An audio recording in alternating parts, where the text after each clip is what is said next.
আমরা অনেকেই second hand জিনিস কিনি, কারণ সেকেন্ড হ্যান্ড জিনিস কিনলে অনেকটা টাকার সাশ্রয় হয়। সেই কারণে আমরা অনেক সময় সেকেন্ড হ্যান্ড জিনিস কিনে থাকি। কিন্তু এমন কি কখনো হয়েছে সেকেন্ড হ্যান্ড জিনিস কিনে বাড়িতে ভয়ঙ্কর ঘটনা ঘটতে থাকে? এবং সেটা শুধুমাত্র ভয়ঙ্কর নয়, একটা ভৌতিক পরিবেশ বলা চলে। আজকে আপনাদের এমন একটা ঘটনা বলবো যে ঘটনাটা পুরোপুরি সত্যি ঘটনা। একটা পুরনো খাট, পুরনো বলা ভুল, নতুনই খাট, কিন্তু কোনো কারণবশত সেই খাটটাকে বিক্রি করতে হয়েছে একজনের কাছে, এবং যে খাটটা কিনে নিয়েছিল তার সাথে যে কি কি ভয়ঙ্কর ঘটনা ঘটেছে, আজ আপনাদের সেই ঘটনাই আমি বলে শোনাব। নমস্কার শ্রোতা বন্ধুরা, আত্মা ও ঈশ্বর চ্যানেলে আপনাদের সবাইকে স্বাগত। আশা করি আপনারা ভালো আছেন, সুস্থ আছেন। আবারও আপনাদের অনেক অনেক ধন্যবাদ আমাকে এতটা সাপোর্ট করার জন্য। আপনাদের সাথেও যদি এরকম কোনো ঘটনা ঘটে থাকে তাহলে কিন্তু আপনারা নির্দ্বিধায় আমাকে আমার ইমেল আইডিতে আপনাদের ঘটনা লিখে পাঠাতে পারেন। আর আমার ঘটনা যদি আপনাদের ভালো লাগে তাহলে একটা সাবস্ক্রাইব করে আমার এই ছোট্ট পরিবারের সাথে যুক্ত হয়ে যাবেন আর অনেক অনেক শেয়ার করবেন। তাহলে বেশি দেরি না করে শুরু করা যাক আজকের ভয়ঙ্কর এক সত্যি ভৌতিক ঘটনা। আজকের এই ঘটনা আমাকে পাঠিয়েছে রানাঘাট থেকে সাক্ষী রায়চৌধুরী, এবং এই ঘটনাটা সাক্ষীর সাথেই ঘটেছে। সাক্ষী একজন চাকুরিরতা মেয়ে। সাক্ষী একটা পোস্ট অফিসে চাকরি করে, এবং যেহেতু ওর মার্কসটা ভালো ছিল, আর পোস্ট অফিসের যে নিয়োগটা এখন হচ্ছে, মানে এটা তো রিসেন্ট ঘটনা, ওই 1-2 বছর হয়েছে মোটামুটি ও চাকরি পেয়েছে আর কি। যেহেতু ওদের পোস্ট অফিসে চাকরিটা মার্কসের উপর ডিপেন্ড করে হয়েছিল, আর ওর মার্কসটা ভালো ছিল, তাই ও চাকরিটা ভালোভাবেই পেয়ে গিয়েছিল। এবং সাক্ষীর সাথে যখন এই ঘটনা ঘটে তার মাত্র 2 মাস আগে সাক্ষী চাকরিটা পায়। সাক্ষী হঠাৎ শুনল, ওর বাবা এসে বলল যে মারে একটা খাট বিক্রি হচ্ছে, তোর মেশো বলছিল মেশোর এক বন্ধু খাট বিক্রি করবে, মানে নতুন খাটই, ভালো একটা বক্স খাট, তোর জন্য কি নেব? তাহলে আর কি কথা বলবো, তোর মেশো বলছিল মেশোর একজন বন্ধু বিক্রি করছে। তখন সাক্ষী বলছে যে কত বলছে খাট, কত দাম? বলছে ওই 35,000 টাকা। বলছে কি বলছো বাবা, 35,000 টাকায় বক্স খাট? বলছে দেখ রে, একটু সমস্যা, আসলে মেয়েটা আর কি মানে বিয়ে ঠিক হয়েছিল, সেই হিসাবে খাটটা কেনা। তো মেয়ের বাবা খুব গোয়ার, যে মেয়ে যখন বিয়ে করলো না, বিয়ে হলো না মেয়ের, তো ওই খাট বাড়িতে রাখবে না, বিক্রি করে দেবে। বলছে বাবা নতুন খাট, তাই বলে 35,000 টাকায় বিক্রি করে দিচ্ছে? একটা খাটের দাম মিনিমাম তো 95-90,000 টাকা তো লাগবেই। বলছে এত কম দাম? বলছে তাই তো বলছি, তোর মেশো শুনলো, মেশোদের বাড়ির খাটের কোনো দরকার নেই, তোর ঘরে তো নর্মাল একটা খাট রয়েছে, তোর ঘরে তো নতুন একটা খাটও কিনতে মানে কেনার দরকার ছিল, তো তোর জন্য কি কিনবো? বলছে হ্যাঁ কেন, কোনো সমস্যা নেই, তুমি একবার দেখে এসো খাটটা কেমন, কোনো অসুবিধা নেই তো। আর এত কম দামে বলছে, যদি ভালো হয় তো নিয়ে এসো বাবা। ঠিক আছে, কোনো সমস্যা নেই, তুমি নিয়ে এসো। বলছে আচ্ছা ঠিক আছে। তো সাক্ষীর বাবা তার প্রায় 2-3 দিন পর ওর মেশোর সাথে ওই বাড়িতে গেল, যাওয়ার পর খাটটাকে নিয়ে আসলো। তারপরে কিন্তু আর কোনো কথা হচ্ছে না, মানে কি বিষয়ে কি বৃত্তান্ত, মানে কিছু জিজ্ঞাসা করেনি সাক্ষী, ওর বাবাও কিছু বলেনি। ওর বাবাও তেমন একটা কিছু জানতো না, শুধু জানতো মেয়ের বিয়ে হয়নি, এই কারণে খাটটাকে রাখবে না, কোনো নিশ্চয়ই কারণ, ব্যক্তিগত কারণ রয়েছে। ওর বাবার খতিয়ে কিছু দেখেনি। যাই হোক, বাড়িতে খাট নিয়ে আসা হলো। সাক্ষীর তো খুব পছন্দ হলো, কারণ সাক্ষীর আবার খুব সিম্পল জিনিস পছন্দ। বক্স খাট তো অনেক রকমেরই হয়, ওই যে একটু পালঙ্ক টাইপের হয় না বক্স খাট, যে পেছন দিকে অনেকটা লম্বা থাকে, উঁচু মতো থাকে আর কি, তো সেরকম কিছু না। কিন্তু খাটটা দেখে মনে হচ্ছে খুব ভালো মানের কাঠ দিয়ে বানানো খাটটা, এবং খুব সিম্পল, খুব পছন্দ হয়েছে সাক্ষীর। তো বলছে বাবা খুব পছন্দ হয়েছে? তো সাক্ষী না খুব হাসছে, বলছে এত কম দামে পেয়ে গেছো, এত ভালো একটা খাট, সত্যি বিশ্বাস করা যায় না। ভালো হয়েছে তুমি নিয়ে নিয়েছো। এনেছে খাট, সেট করা হলো। আর রাত্রে তো বরাবরই ছোটবেলা থেকে সাক্ষী একাই শোয়ে, কোনো সমস্যা হয় না। যবে থেকেও একটু বুঝতে শিখেছে, ওর একটা পার্সোনাল রুমই করে দিয়েছে ওর বাবা। সকাল 10টার মধ্যেই যেহেতু খাটটা আনা হয়ে গিয়েছিল, তাই খাটটাকেও দেখে যেতে পেরেছিল সাক্ষী। ও যেহেতু অফিসে যাবে, খাটটা আনার পর দেখে টেকে পছন্দ হলো, তারপরেও চলে গেল অফিসে। যথারীতি অফিসে কাটিয়ে বিকেলবেলা বাড়ি আসলো। আসার পরে যেরকম ঘরে থাকে, বাইরে থাকে, কথাবার্তা বলে বাড়ির সবার সাথে, সন্ধ্যাবেলা হল ঘরে আড্ডা হয়, টিভি দেখে ওরা। তো সেই সব আড্ডা পর্ব চললো, রাত্রে শুতে গেল। সাক্ষীর মনে মনে খুব ভালোই লাগছিল। একটা ভাবছিল কদিন ধরে একটা বক্স খাট কিনবে, ও তো পরে কিন্তু এত তাড়াতাড়ি নয়, তো ভালোই হলো, কম দামে একটা খাট পাওয়া গেল।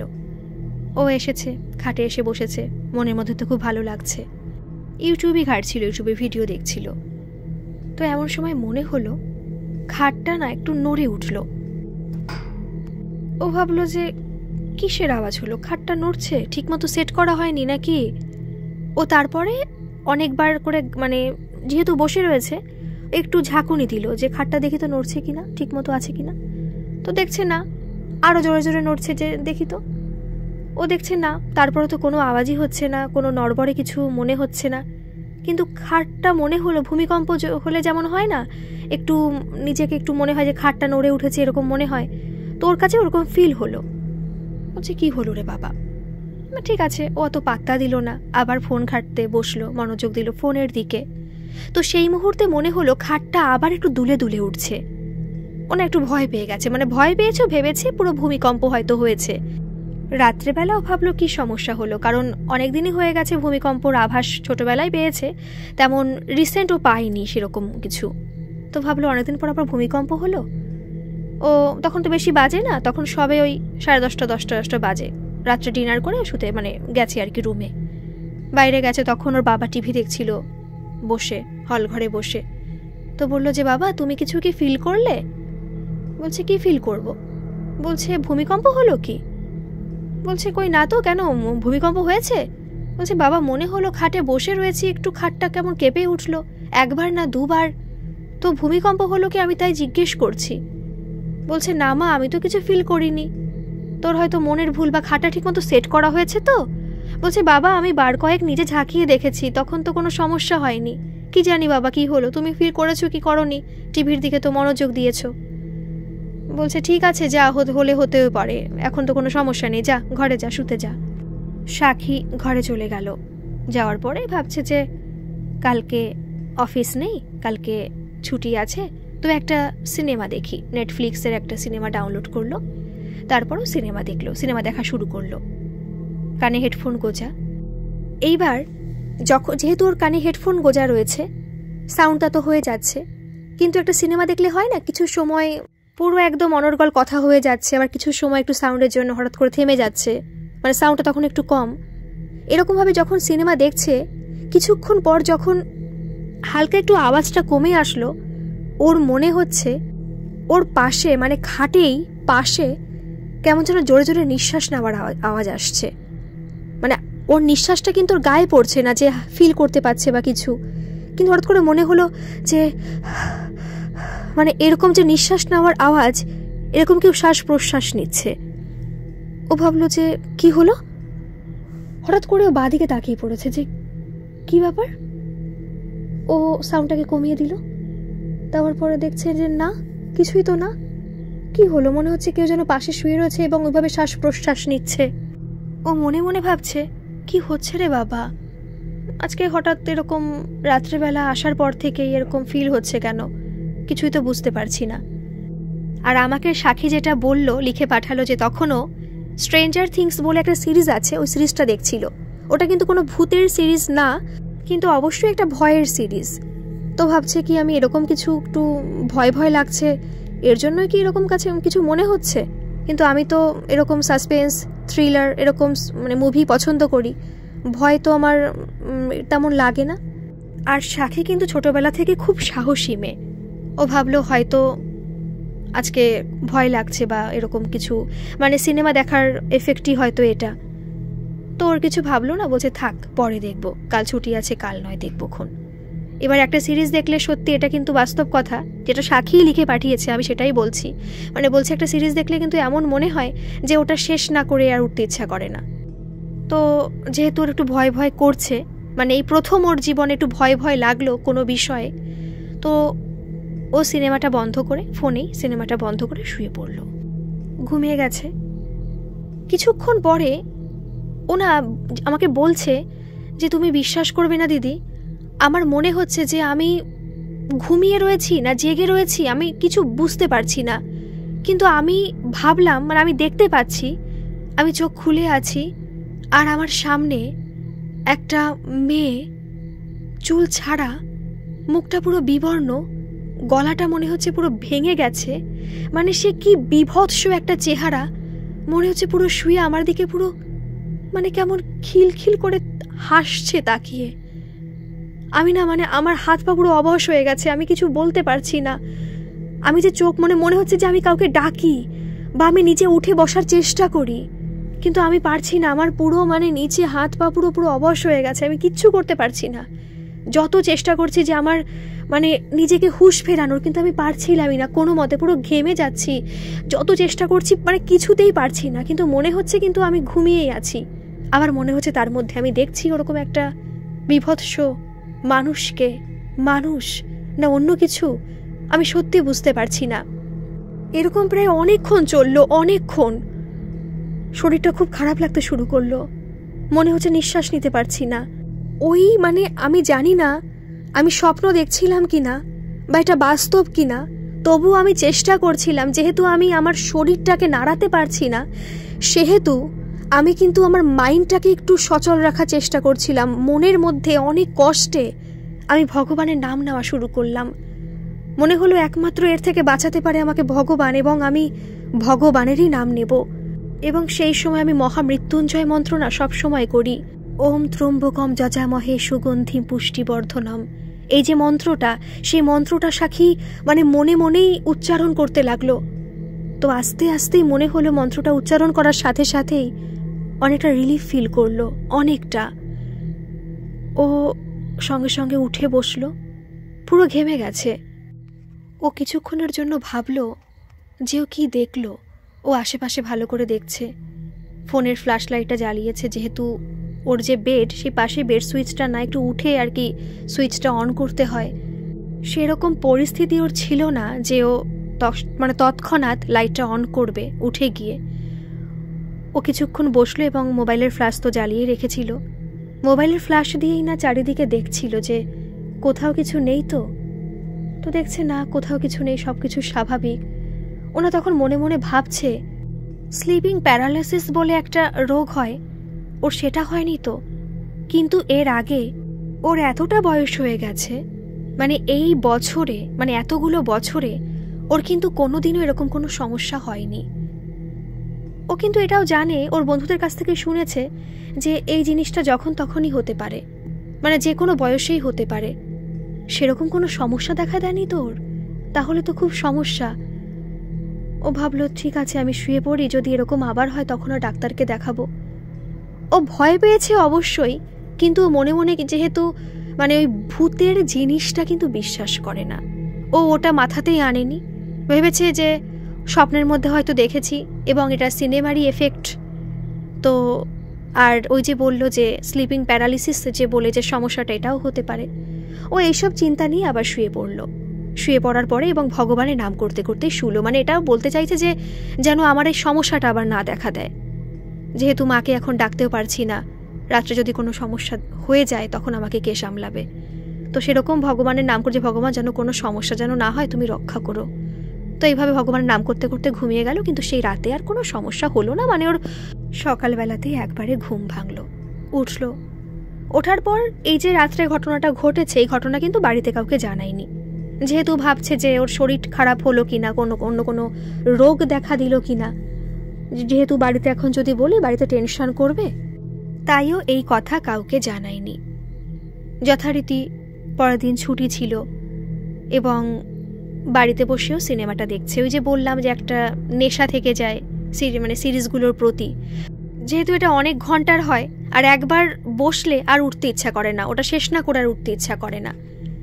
কিন্তু যখনই ওর রুমে বসে ওই সিনেমাটা, সেদিনের পর থেকেই, কিন্তু এর আগে কখনো হয়নি এরকম, যখনই ওর বেডে বসে, অ্যাকচুয়ালি ওর বেডে বসে সিনেমাটা দেখছে, তখনই কীরকম ওর অস্বস্তি হচ্ছে।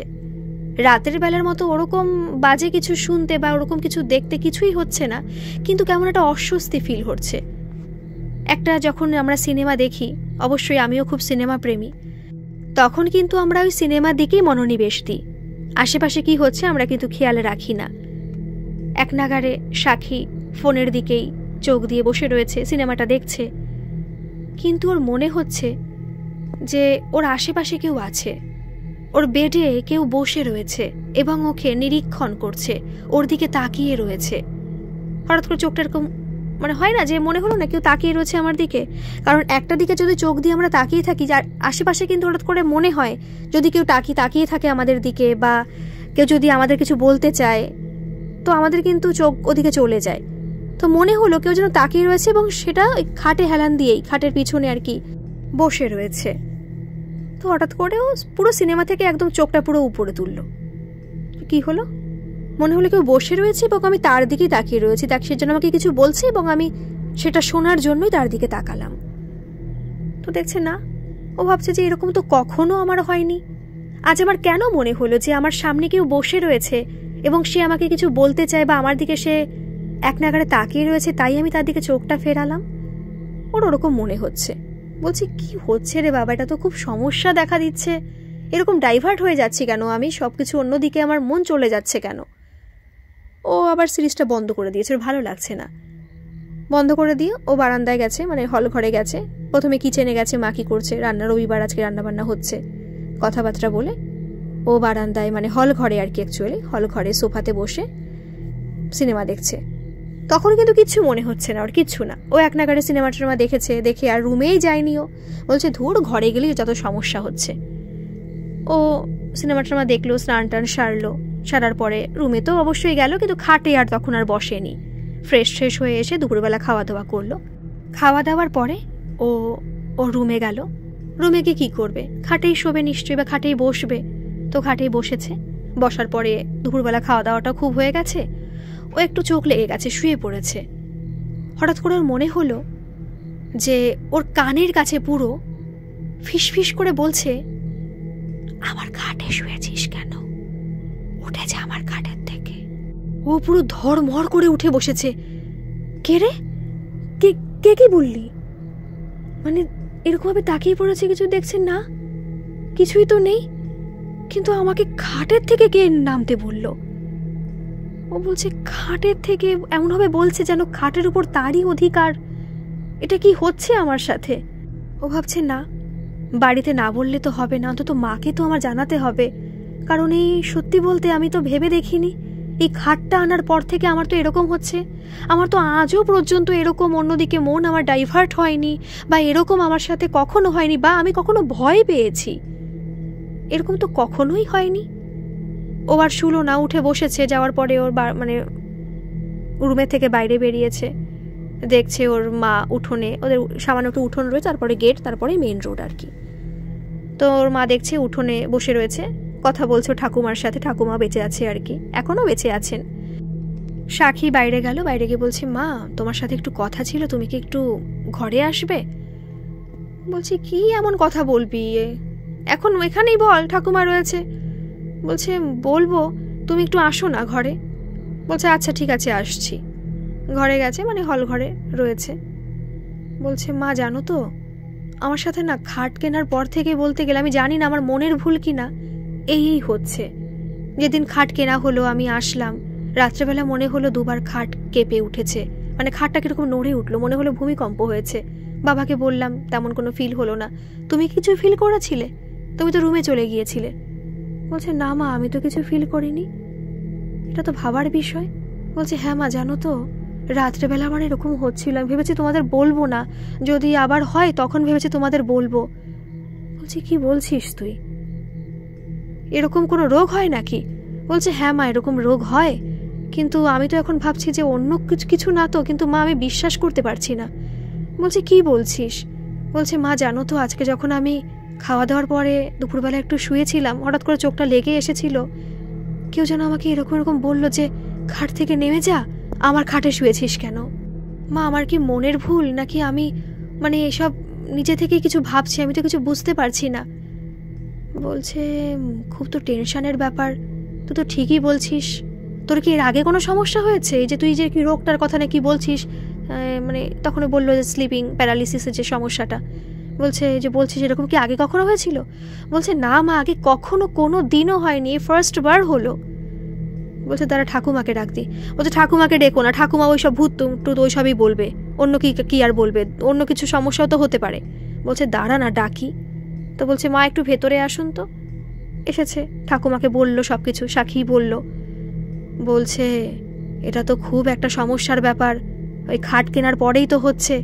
তুই একটা কাজ কর, তোর বাবাকে বল তো, তোর বাবা তো আজকে ছুটি আছে, তোর বাবা দেখ কোথায় মনে হয় গেছে আড্ডা মারতে, বাবাকে ফোন কর, জিজ্ঞেস করতো যে খাট কোথা থেকে কিনেছে, ওই খাটের প্রতি কারোর মায়াদয়া আছে নাকি, খাটের প্রতি কারোর টান আছে নাকি, একবার জিজ্ঞেস কর যে খাট কোথা থেকে কিনেছে, তার কি ইতিহাসটা কি। বলছে তুমি ঠিকই বলেছো ঠাকুমা, এই খাটটার ব্যাপারে জানতে হবে। এর সেকেন্ড হ্যান্ড খাট, হ্যাঁ নতুন, মানে কখনো কেউ ইউজ করেনি তো বললেই চলে। সে খাটের প্রতি আবার কারোর কি টান থাকবে গো?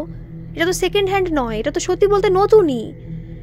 তো বলছে যে ঠিক আছে তুই ডাক না তোর বাবাকে। বলছে ঠিক আছে বাবা বাড়ি আসুক তারপরে বলবো, এখন ডাকলে বাবা ভাববে যে কোনো সমস্যা হয়তো বাড়িতে দেখা দিয়েছে, টেনশন করবে। আমি যাচ্ছি না ওই রুমের মধ্যে, আমার একটু কেমন ভয় ভয় করছে। আর ঠাকুমা তুমি আমাকে বেশি ভয় ধরিয়ে দিচ্ছ কিন্তু। তো এটা বলার পরে ওরা বসলো। সাক্ষী তো আর ঘরে যায়নি, কারণ সত্যি বলতেও সাক্ষীর এবার বললো যে মানে এই প্রথম আমার একটু ভয় ভয় করছে, নিজের রুমে ঢুকতে আমার তাই ভয় করছে। সাক্ষীর বাবা কাকু বাড়ি আসলেন, সন্ধ্যাবেলায় বাড়ি এসেছিলেন। আসার পরে সঙ্গে সঙ্গে বলেন চাটা খেয়েছে, খাওয়ার পরে তো বাবা বলছে যে বাবা তুমি খাটটা কিনেছো মেশোর বন্ধুর কাছ থেকে, তাই বললে তো? বলছে হ্যাঁ, তোর মেশোর কোন বন্ধুর কাছ থেকে। তো বলছে মানে খাটটা আর কি কার ছিল? বলছে মেয়েটার, একটা মেয়ের খাট ছিল আর কি, মেয়েটা বিয়ে হয়নি। বলছে কি কারণে বিয়ে হয়নি? বলছে আমি তো অত শত শুনিনি, আমি খাটটা দেখেছি, ভালো লেগেছে, মেয়ের বিয়ে হয়নি, অত আমি ব্যক্তিগত ব্যাপারে কারো জিজ্ঞাসা করতে ইচ্ছা করে না, শুনিনি। বলছে বাবা একটা জিনিস কিনে নিয়ে আসছো তো শুনবে না? বলছে একটা খাট কিনছি, খাটের সাথে আবার কি জড়িত থাকবে, ওর জন্য আমি শুনিনি। ওরা বলতো কি না, নিজের পার্সোনাল ব্যাপার কি বলতো? বলছে বাবা জানো, এই খাটটা কেনার পর থেকে খুব সমস্যা হচ্ছে, এরকম এরকম সমস্যা দেখা দিচ্ছে, এটা তো খুব ভাবার বিষয় হয়ে দাঁড়িয়েছে বাবা।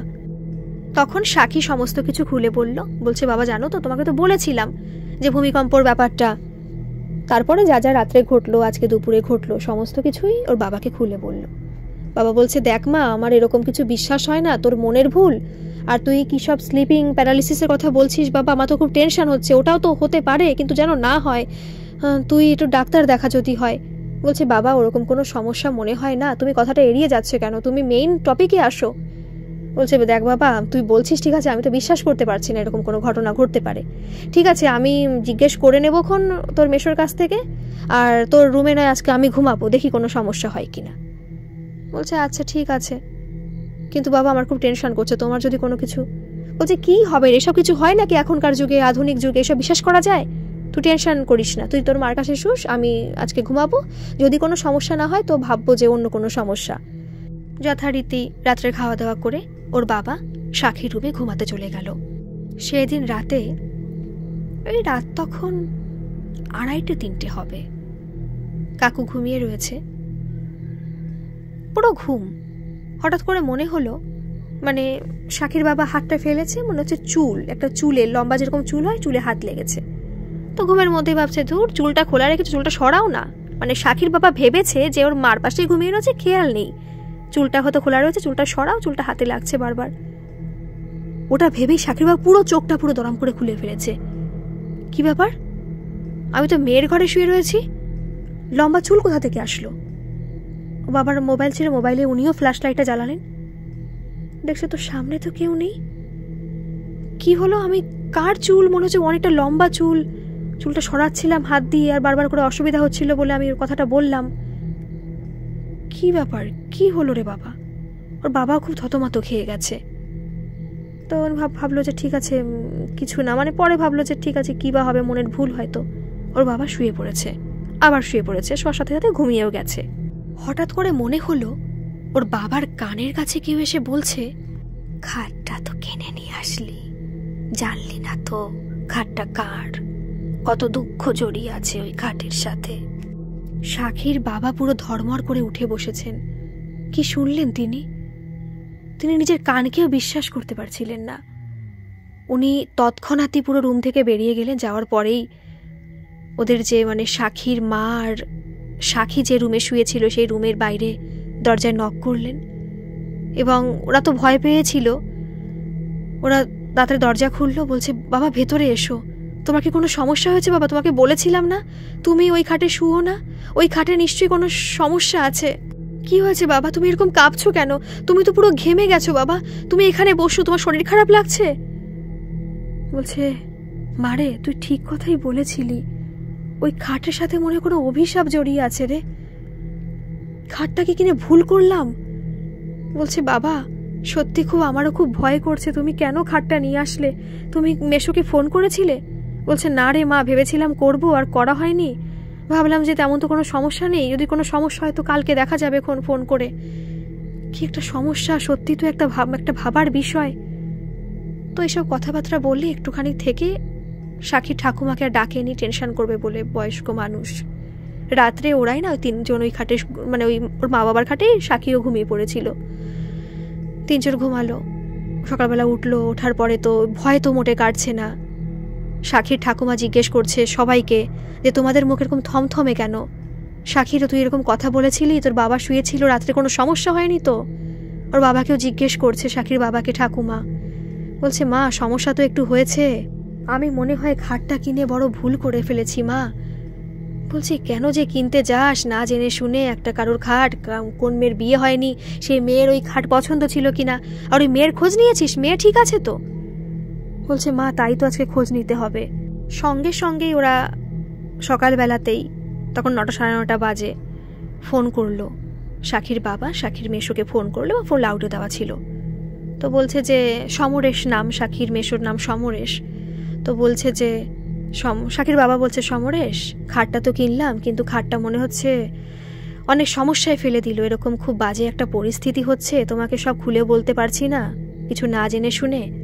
আচ্ছা খাটটা যে কিনেছো, মানে যার কাছ থেকে কিনলাম আর কি, সেই মেয়ের, মানে যার জন্য খাটটা কেনা, সেই মেয়ের তো বিয়ে হয়নি, কিন্তু আর তো কিছু শুনিনি, কি সমস্যা একটু বলবে? মানে সেই মেয়েটা ঠিক আছে তো, বা কি জন্য আর কি বিয়েটা হলো না, একটু যদি খুলে বলতে, তুমি কি জানো কিছু? বলছে হ্যাঁ দাদা সবই তো জানি, সবই জানি, কিন্তু কি সমস্যা হচ্ছে আমাকে একটু খুলে বলবেন? তখন সবই না বলল। বলছে এরকম ঘটনা হবে আমি তো আশা করতে পারিনি, বিশ্বাসই করতে পারছি না। আসলে মেয়েটা না মারা গেছে। বলছে মারা গেছে? মারা গেছে কেন? বলছে আসলে মেয়েটার সাথে না ওই ছেলের অনেক দিনের সম্পর্ক ছিল, মানে যার সাথে বিয়ে ঠিক হয়েছে আর কি, তার প্রায় 2-3 বছরের রিলেশন ছিল, সম্পর্ক ছিল। যখন থেকে সম্পর্ক শুরু হয় তখন কিন্তু ছেলেটা বেকারই ছিল, তারপর এই একদম 2 মাস হলো ছেলেটা চাকরি পেয়েছে, সরকারি চাকরি পেয়েছে, তারপরে তো বিয়ে ঠিক হলো মেয়েটার সাথে, সবাই খুব খুশি। মেয়েটাও নাকি শখ করে ওই খাটটা নিজে পছন্দ করে ওই খাটটা বানিয়েছিল, কিনেছিল, যে মেয়েটা বিয়েতে মানে ওই খাটটা নিয়ে যাবে আর কি শ্বশুর বাড়িতে, নিজে পছন্দ করে থেকে ডিজাইন দিয়ে নিজে নাকি মেয়েটাকে খাটটা বানিয়েছিল, নিজে শোবে, কত স্বপ্ন নাকি দেখেছিল মেয়েটা। আসলে ওর মেশো এত কিছু আগে জানতেন না, আগে কিন্তু এসব কিছু শোনেননি। ওই যে খাটটা এই বাড়িতে আসলো যখন জানলো আর কি, ওই মেশোর যে মেয়ে, সেই মেয়ে কিন্তু ওই মেয়েটার বান্ধবী ছিল, মানে 2 বন্ধু হয় না, বন্ধুর মেয়েরা একটু বান্ধবী হয়, সেরকম বান্ধবী ছিল, এবং ওরা কিন্তু একই ইয়ারে একই ক্লাসে ছোটবেলা থেকে পড়ে এসেছে। এবার যখন এই খাটটা আর কি ওই এদের বাড়িতে দেওয়া হলো, তখন কিন্তু বাড়িতে ওই মেয়েটা, মানে সাক্ষীর যে মাসির মেয়ে, সেই মাসির মেয়ে কিন্তু বাবাকে বলেছিল যে বাবা জানো এই খাটটা তো ওরা নিয়ে নিল, এই খাটের প্রতি কিন্তু ওর একটা আলাদা ভালোবাসা ছিল, মানে খাটটা যেহেতু ও খুব সিম্পল জিনিস সবসময় পছন্দ করতো, তো খাটটা কিন্তু নিজে দাঁড়িয়ে থেকে সব কিছু কিনেছিল, তুমি খাটটা ওদের কেন দিলে? কোনো সমস্যা তো কিছুই হবে না, কিন্তু ওটা মায়া ছিল ওই খাটের, ওতে বোন শোবে, এটা তো ঠিক না, তুমি খাটটা কেন দিলে? তো আমি ভাবলাম নিশ্চয়ই কোনো সমস্যা হবে না, এখনকার যুগে এইসব কিছু হয় নাকি, তাই আর কিছু বলিনি। কিন্তু তুমি যখনই ওই প্রথম এইমাত্র ফোন করে বললে না খাটের সম্পর্কে, তখনই আমার কেমন সন্দেহ হয়েছে যে খাট নিয়ে কিছু একটা হয়েছে। এবার ওই খাটের ব্যাপারটায় আসি, মানে ওই যে রিলেশনশিপের ব্যাপারটা। ওদের তো খুব মানে ভালোবাসার আর কি সম্পর্ক। 1.5-2 মাস আগে চাকরি পেয়েছে, বিয়েও ঠিক হয়েছে, পছন্দ মতো খাটও কিনেছে আর কি, ওই খাটে শোবে। অনেক স্বপ্ন দেখেছিল যে খাটে শ্বশুরবাড়িতে নিয়ে যাবে, সেই খাটে ও আর ওর হাজবেন্ড শোবে। তো সবার সব মেয়েরই স্বপ্ন থাকে না। তো ইতিমধ্যে হঠাৎ করেও জানতে পারে কি, ওকে বলা হয় ওর হাজবেন্ড, উডবি হাজবেন্ড, ওর এতদিনের ভালোবাসার একজন মানুষ, সে বলে যে সে এখন বিয়ে করতে পারবে না। সবকিছু পুরো ঠিকঠাক, আর মাত্র 10 দিন বাদে ওদের বিয়ে, কার্ড সব ছাপানো, সবকিছু কমপ্লিট। তো সেই মুহূর্তে ছেলে বলে সে বিয়ে করতে পারবে না। মেয়ে তো পুরো অবাক। আমি মেয়েটার নাম উল্লেখ করিনি, কারণ আমাকে মেয়েটার নাম আসলে বলাই হয়নি, আর মেয়েটার আমার ছদ্মনাম দিতেও ইচ্ছা করছে না, যেহেতু একটা মেয়ে মারা গেছে, কি বলবো।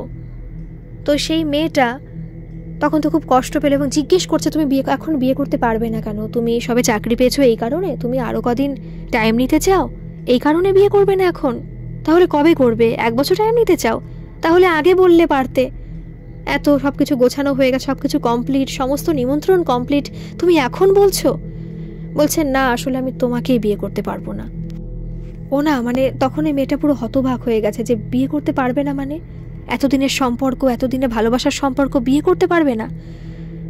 তখন মেয়েটাকে আর কিছু বলেনি। ছেলেটা ওরকম খুব রাফ বিহেভ করছিল বাড়িতে, মানে ছেলের বাড়ি থেকে, মেয়ের বাড়ি থেকে খুব অশান্তি শুরু হয়। মেয়ের বাবাই আর কি থ্রেট দিয়েছিল, বাজে কথাই বলেছিল ছেলের বাবাকে যে, এবং ছেলেকে, যে তুমি এরকম কেন করলে? বিয়ে করবে না আগেই বলে দিতে পারতে, একটা মেয়ের জীবন এরকম নষ্ট করলে কেন? কিন্তু ছেলে কোনো কিছু বলতে নারাজ, কেন বিয়ে করবে না, কি কারণ। আসলে ছেলের একটা অন্য জায়গায় সম্পর্ক হয়েছে, এবং সেটা বেশ কিছুদিন আগেই, প্রায় 3-4 মাস হয়ে গেছে সম্পর্ক হয়েছে। এবং ছেলেটা বিয়ে আসলে করতেও চায়নি, একটু আমতা করছিল, কিন্তু এতদিনের প্রায় 2-3 বছরের সম্পর্ক, সেখানে নাও বলতে পারছে না, ওদিকে ওই মেয়েটাকেও ছাড়তে পারছে না। একটা বাজে পরিস্থিতির মধ্যে ছেলেটা পড়ে গেছে। মানে এরকম যে ছেলে হয়, এরকম মানে কি বলবো, আমি সত্যি ভাবতে পারছি না। তো যখন আর কি ওই মেয়েটাকে বিয়ে করে না, আর কি বলবে, ছেলেটা নাকি কোনো কথাই বলছিল না, মানে কোনো কথাই বলছে না যে কেন বিয়ে করবে না বা কি বৃত্তান্ত। মেয়েটার নাম্বার ব্ল্যাক লিস্টে ফেলে দিয়েছে, মুখ থেকে তেমন কিছুই বের করছে না। তো তারপরে মেয়েটা তো খুব কষ্ট পেয়েছে, মানে কষ্ট পাওয়াই স্বাভাবিক, সে কষ্ট হয়তো ভাষায় প্রকাশ করা যাবে না, যে পেয়েছে সেই জানে এর যে কি কষ্ট। তো মেয়েটা নাকি ঘরে সুইসাইড করে, গলায় ফাঁস দিয়ে মারা যায়। মানে এ যে কি একটা বড় একটা মানে মর্মান্তিক একটা ঘটনা, সেই ঘটনা সত্যি মানে কি বলবো, এতটা আমার নিজেও শুনে খারাপ লাগছে। ফোনটা যেহেতু লাউডে দেওয়া ছিল সাক্ষীর বাবার, মানে সাক্ষীর মা, সাক্ষীর ঠাকুমা সবাই শুনে না, মানে ওরা খুব ভয় পাচ্ছে, মানে ভীষণ ভয়। ওদের ভয়টা পুরো ওদের রন্ধ্রে রন্ধ্রে জড়িয়ে গেছে। এখন কি করবে ওরা? কি হচ্ছে বাড়িতে, কি এসেছে, এবং সেখানে যে কি একটা অতৃপ্ত জিনিস জড়িয়ে আছে, ওরা তো পুরো হাড়ে হাড়ে টের পাচ্ছে। এখন এটাকে বের করবে কি করে, কিছুই তো বুঝতে পারছে না। ওর মেশোর উপরে একটু রেগেও গেছে সাক্ষীর মা, যে এরকম কেন করলেন দাদা? আপনি তো জানতেন যে একটা মেয়েটা মারা গেছে, এটুকু তো জানতেন, তো বলতে পারতেন। আমরা যদি জানতাম যে মেয়েটার এরকম পরিস্থিতি, তাহলে কোনো মতে খাটটা নিয়ে আসতাম না। একটা বাজে পরিস্থিতি, মেয়েটা যদি কোনো অঘটন ঘটে যেত, কত মেয়েটার কত ধকল গেল এই 2 দিন ওর উপর দিয়ে। এটা কি বিশ্বাস করা যায়? এটা কি মেনে নেওয়া যায়? তখন ওর মেশো একটু সরি বলছে, ক্ষমা চাইছে যে আমার ভুল হয়ে গেছে বলা। এখন কি করবে? খাটটা ওদের তাহলে ফেরত দিতে হবে, আমার তাহলে ফোন করতে হবে। বলছে হ্যাঁ ফোন করো, খাট তো কোনো মতেই রাখবো না। ওদের কষ্ট হচ্ছে মানছি, কিন্তু ওদের ফোন করো, যদি খাট ফেরত নেবে, আর একই তো ওই টাকাই তো, যদি দেখো একবার কি বলে। এবার ওদের ফোন করেছে ওই বাড়ি থেকে মেশোই ফোন করেছে। ফোন করার পর ওদের বলা হয়েছে যে এরকম পরিস্থিতি, এরকম ওদের বাড়িতে এরকম হচ্ছে। তো বলছে যে হ্যাঁ বুঝতে পারছি, আমাদের বাড়িতেও এরকম একটা খুব বাজে পরিস্থিতি হচ্ছে, ভার একটা বাড়িটা, বুঝতে পারছি মেয়ের আত্মার কি শান্তি পায়নি, অতৃপ্ত আত্মা ঘুরে বেড়াচ্ছে, এটা আমরাও ফিল করতে পাচ্ছি। তো ভাবছি বাড়িতে একটা পুজো দেব, একটু পিণ্ডদানও করে আসব, আর খাটটা আমরা ফেরত নিয়ে নেব, সমস্যা নেই। ভেবেছিলাম ওই একটা মেয়ের ভালোবাসার খাটটাকে বাড়িতে রাখবো না, একটা বাড়িতে যদি কোনো সমস্যা হয় হয়তো অন্য জায়গা দিয়ে দিলে হয়তো সেই সমস্যাটা কারোর হবে না, চলে যাবে অন্য জায়গা খাট। মেয়ে তো আর ওই খাটে কখনো শুইনি, যে ওর ওই খাটের প্রতি টান থাকবে, কিন্তু এটা তো সত্যি ভুলে গেছিলাম যে ওর খাটটাও যত্ন করে নিজে থেকে নিজে চয়েস করে ডিজাইন চয়েস করে বানিয়েছে। খাটটা ফেরত দিয়ে দেবেন, আমরা টাকা ফেরত দিয়ে দেবো, সমস্যা নেই। তো এই খাটটা ওরা ফেরতও নিয়েছে, টাকাও দিয়ে দিয়েছে। কিন্তু এই যে ঘটনাটা আমি এখন আপনাদের বলি, এই ঘটনাটা সাক্ষী শোনার পর থেকে আমাকে পাঠালো আর কি, শোনার পরেই যে সত্যি এরকম একটা ঘটনা ওর জীবনে ঘটেছে এবং সেটা 2 বছর আগেই ঘটেছে। ও কখনো এটা ভুলতে পারবে না এই ঘটনাটা।